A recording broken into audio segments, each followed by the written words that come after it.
ஆண்டவருடைய நாம மகிமைப்படுவதாக. அன்பானவர்களே, இன்றைய வார்த்தைக்கு உங்கள் அன்புடன் வரவேற்கிறேன். இன்றைய தியானத்துக்காக நீதிமொழிகள் 15வது அதிகாரம் 23வது வசனத்தை வாசிக்க கேட்போம். மனுஷனுக்கு தன் வாய்மொழியினால் மகிழ்ச்சி உண்டாகும். ஏற்ற காலத்தில் சொன்ன வார்த்தை எவ்வளவு நல்லது. ஒரு மனுஷனுக்கு மகிழ்ச்சியை கொடுப்பது அவனுடைய வாயின் வார்த்தைகள்தான் என்று இந்த வசனம் சுட்டி காட்டுகின்றது. ஏற்ற நேரத்தில் சரியாக சொல்லப்பட்ட வார்த்தை அந்த மனுஷனுடைய வாழ்க்கையில் மிகப்பெரிய சந்தோஷத்தை பெற்றுக்கொள்ளும்படிக்கு அவனை வழி நடத்தி செல்லுகின்றது. கோபத்தோடும் ஆத்திரத்தோடும் சொல்லப்படுகின்ற வார்த்தை ஒருபோதும் சந்தோஷத்தை கொடுப்பதில்லை.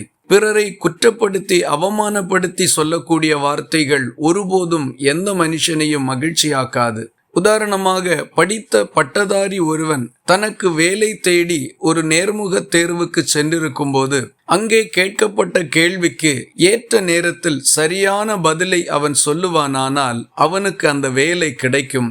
அவன் சொன்ன வாயின் வார்த்தைகள் அவனுக்கு வாழ்நாளெல்லாம் ஒரு சந்தோஷத்துக்கு ஏதுவாக மாறிவிடுகின்றது. சிலர் தாங்கள் எடுக்கின்ற தீர்மானத்தை வாயினால் அறிவிக்கின்ற பொழுது அவர்களுடைய வாழ்க்கையில் மிகப்பெரிய மகிழ்ச்சி உண்டாகின்றது.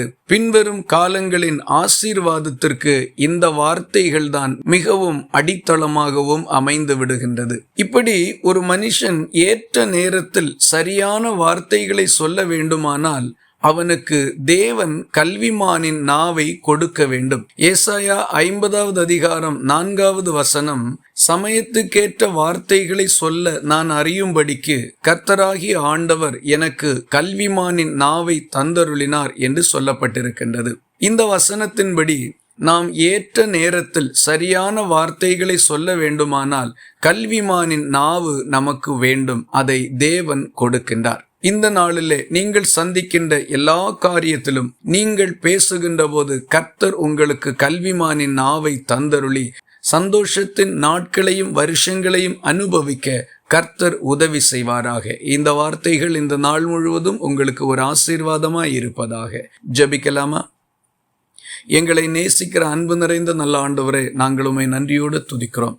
இந்த நாளிலே நாங்கள் சந்திக்கின்ற எல்லா காரியத்திலும் ஏற்ற சமயத்தில் சரியான வார்த்தைகளை சொல்லும்படிக்கு பரலோகத்தின் தேவன் எங்களுக்கு உதவி செய்யும்படி ஜெபிக்கின்றோம். நீர் எங்களுக்கு கல்விமானின் நாவை கொடுப்பதனால் இந்த பாக்கியம் எங்களுக்கு உண்டாகும். வாழ்நாளெல்லாம் களி கூர்ந்து மகிழும்படிக்கு தங்கள் வாய்மொழியினால் மகிழ்ச்சி உண்டாக பண்ணும். ஜெபத்தை கேட்டதற்காக ஸ்தோத்திரம். இயேசு கிறிஸ்து மூலம் வேண்டிக் கொள்ளுகிறோம் எங்கள் அன்புள்ள நல்ல பிதாவே, ஆமேன். கர்த்தர் தாமே உங்களை ஆசீர்வதிப்பாராக.